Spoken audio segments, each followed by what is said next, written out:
Okay, so in this, we will see how to count using unique formula in the Excel.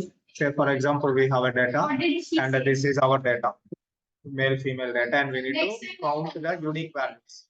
To count the unique values, the formula will be, you will take one empty cell, then click equal to unique, open the bracket, select the range of the data you have.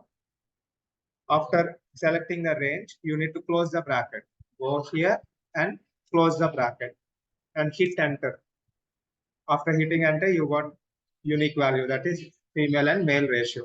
Then the next step will be, we need the count of females and males. For that, we will use countif function equal to countif function. Countif automatically Excel suggesting select the range and criteria. The range will be our data set. Again, I selected the data set, comma criteria. The criteria will be my female, and I will close the bracket. Now I got the female value. Now I will apply the same formula to male. Select the cell, click this corner and drag it. Now you got male. This is how we can use both unique formula plus countif function to get the values of the unique values, count of unique values. This is the usage of unique function and countif function. Clear?